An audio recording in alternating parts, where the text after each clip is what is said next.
This is Cape Town. World-famous views, vibrant culture, a global destination. But what if I told you this entire metropolis, bustling with millions, started essentially as a vegetable patch? A simple pit stop for tired sailors on treacherous journeys east.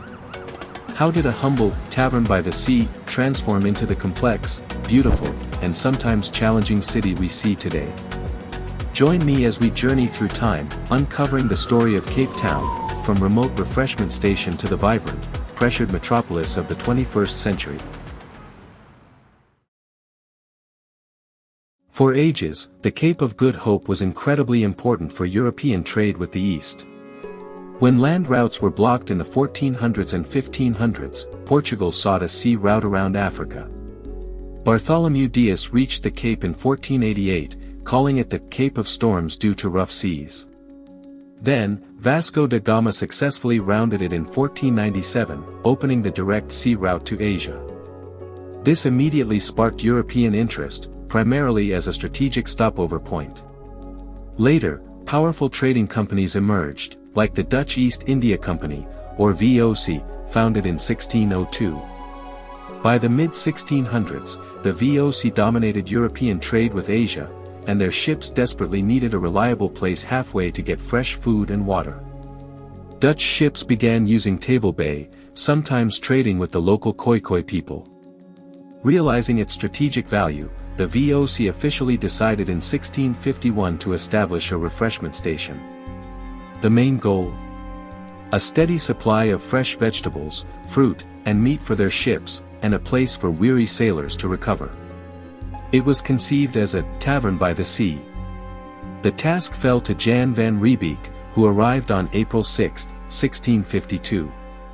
He and his crew immediately began building a basic settlement, planting the first vegetable gardens, the origin of the company's garden, and constructing a simple fort of mud and wood, later replaced by the stone castle of Good Hope started in 1666.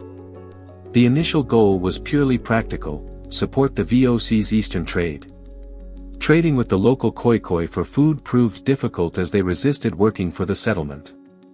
So, in 1657, the VOC granted land to former employees, the free burghers, who started farms further inland, the first real expansion and a step towards a permanent European presence. By the 1670s, facing European rivals, the VOC decided the Cape needed to be a permanent, fortified settlement. The 1700s saw slow growth, marked by a labor shortage addressed by bringing in enslaved people, mainly from Indonesia and Madagascar.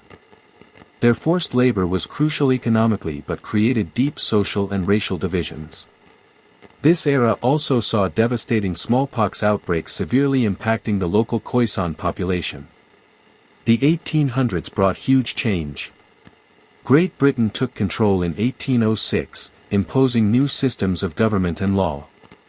A landmark event was the abolition of slavery in 1834, profoundly altering society and the economy. Then came the Mineral Revolution, diamond discoveries in 1867 and gold in 1886 inland. Cape Town, with its established harbor, became the crucial gateway for thousands of immigrants seeking fortune. This spurred rapid economic growth and urbanization, solidifying its importance.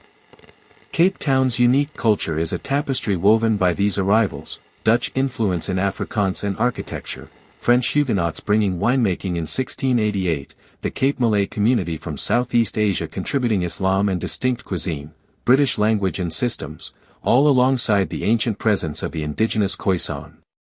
Before the mid-1900s, the city was relatively integrated. But the rise of apartheid in 1948 enforced brutal racial segregation. Areas like District 6 were tragically cleared. Despite this oppression, Cape Town became a center of the anti-apartheid struggle, leading eventually to the dawn of a new era in 1994, though the work to address inequality continues. Today, Cape Town is South Africa's oldest city, a major economic and cultural hub, and home to a significant seaport. It's a world-renowned tourist destination, attracting millions annually with its natural beauty, diverse culture, and history, continuing the tradition of being a place welcoming visitors. Its economy is diverse, strong in tourism, finance, real estate, and manufacturing. It truly is a modern, vibrant metropolis. However, recent years have seen increased migration from other parts of South Africa and a significant rise in international tourism, including digital nomads. This fuels a growing short-term rental market. While bringing economic benefits, this influx has caused a significant increase in property prices and rental costs. As this table shows, the estimated monthly costs highlight a stark financial difference, particularly in housing, between long-term locals and newcomers like digital nomads with higher spending power. This rising cost of living makes housing affordability a major challenge for many residents. It sparked public debate on solutions like tourist taxes, reclassifying short-term rentals, or even rent controls, reflecting a growing awareness of the need to balance economic gains with local affordability. So, where does Cape Town go from here? Current trends suggest the property and rental markets will remain strong, increasingly shaped by technology and sustainability demands. Careful management is crucial to ensure this growth is sustainable and inclusive. The city of Cape Town is actively pursuing urban regeneration, aiming to significantly increase inner-city residents by 2040, creating a more vibrant, walkable urban core with better public transport. Environmental sustainability is a key commitment, with a goal to be carbon neutral by 2050 through investments in renewable energy, water conservation, and waste management, vital efforts given the threat of climate change. Looking ahead, Cape Town's economic future is pinned on diversifying into sectors like marine manufacturing, clothing production, the green economy, tourism, and the burgeoning digital economy. The city is positioning itself as an African hub for innovation and technology. This focus suggests a resilient future, but one that requires constant effort to manage growth responsibly and inclusively.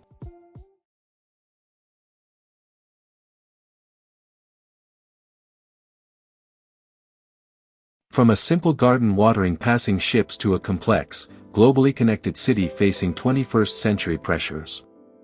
Cape Town's story is one of constant transformation, shaped by trade, conflict, culture, and nature. It remains a place of arrival, a destination. But as it looks to the future, balancing its global appeal with the needs of its own people is the critical chapter yet to be written.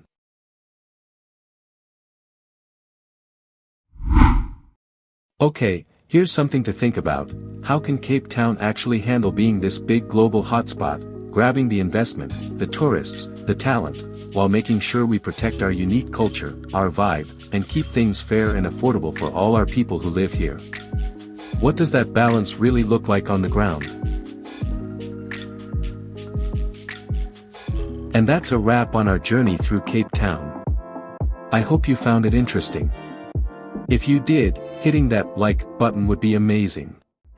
And to make sure you catch future videos exploring fascinating places and stories, please hit subscribe. Thanks again for tuning in.